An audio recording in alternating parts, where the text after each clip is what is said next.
Just inland from the Lizard, at Goonhilly, is the world's biggest Earth station, a centre for satellite communication. These unrestricted panoramic views make this the perfect place to sight giant antennae. Meet Arthur, named after King Arthur.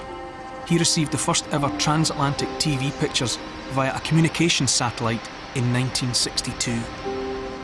This is the main control room at Goonhilly Down, the point at which Telstar's first signals across the Atlantic will be received in the British Isles. Here we are. There's a bar. Now, we are anticipating... That's a man's face. There it is. There it is. That's the picture. It was a groundbreaking moment and puts Cornwall in a unique place in the history of modern communication.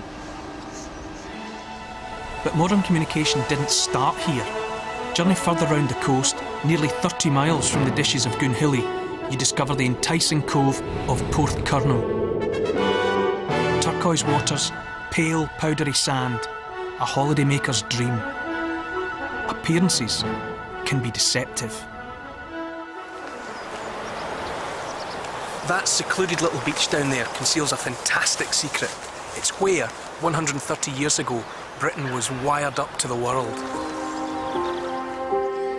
A network of cables stretched from under this beach around the globe. Mary Godwin knows the story. Cables from here went to South America, Africa, through the Mediterranean, to the Far East, Hong Kong, Australia, the whole world. And they all come in at this little beach? There are 14 cables coming in here, yeah. So, are we talking about telephone cables? No, we're not talking about the telephone, we're talking about the telegraph. The telephone hadn't even been invented in 1870. These were telegraph cables whereby a message was sent in a version of Morse code and translated into letters of the alphabet at the other end, put on a telegram form which was then delivered by a messenger boy to its final recipient. By the 1860s, they were looking to lay these long cables linking distant parts of the empire. Right. And Porthcurno, the cable to Bombay, was the first link, the spine, if you like, of the connections for the British Empire. The imperial cables from Porthcurno linked Britain to the furthest outposts of the empire and beyond. Communication before took weeks. Now, it was virtually instant. But why here, in the middle of nowhere? Well, originally they were going to lay the cable from Falmouth, and they set up a company called the Falmouth, Gibraltar and Malta Telegraph Company. Falmouth was the natural place because that's where all the packet ships went out from, where the international mail went from. Right. They soon realised it wasn't a very good place to lay a cable because of all the anchors dragging. It was one of the world's busiest harbours. And it all comes to this? And it all comes into the this cable hut. House. Yes. Right. Yes, this plain-looking little building. And oh, look at that! So you can see them Gibraltar. physically coming up through the floor. Bilbao, Scilly, Newfoundland, how fantastic! Yeah. Cables were big business and investment was huge. It was the new information highway. But just as Britain was busy wiring up the world, at the start of the 20th century, along came wireless technology. In 1901, Guglielmo Marconi was busy making history just a few miles from here, down the Cornish coast, that way. I'm going to backtrack 26 miles round the coast to Poldhu Point on the Lizard, a spot away from prying eyes, chosen for its remoteness. This is where the first transatlantic wireless message was sent at 12:30 on December the 12th, 1901, 1,800 miles across the Atlantic to Newfoundland. I now felt for the first time absolutely certain that the day would come when mankind could be able to send messages without wires between the furthermost ends of the earth. With the simple series of 3 dots representing the letter S in Morse code, the age of wireless communication had arrived.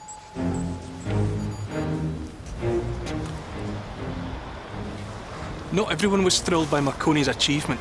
If you do a little digging and look at the initial reports, you can spot a fascinating little footnote.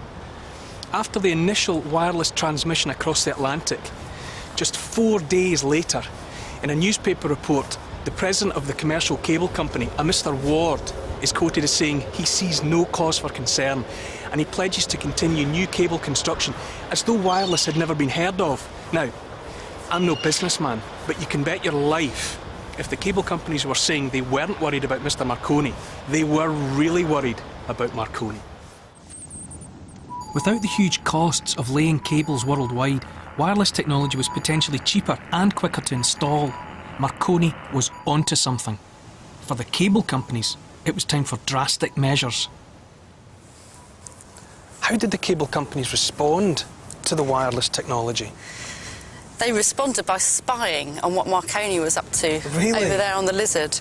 And this is the sort of evidence that remains of that. It's the base of a radio mast. If you can imagine, it's standing upright with a huge mast sitting in it, which was held by guy ropes and rings in the rocks around us. So they were using Marconi's own technology to spy on it?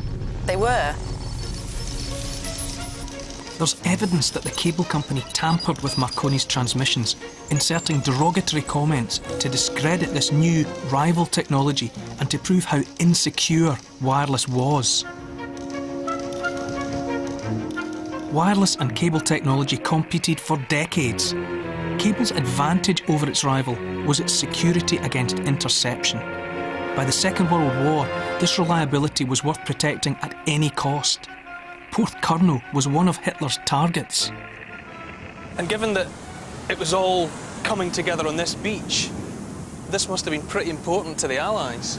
It was incredibly important, and for that reason, gun emplacements were built, loads of security measures in the valley, and indeed a big flamethrower system across the top of the beach here.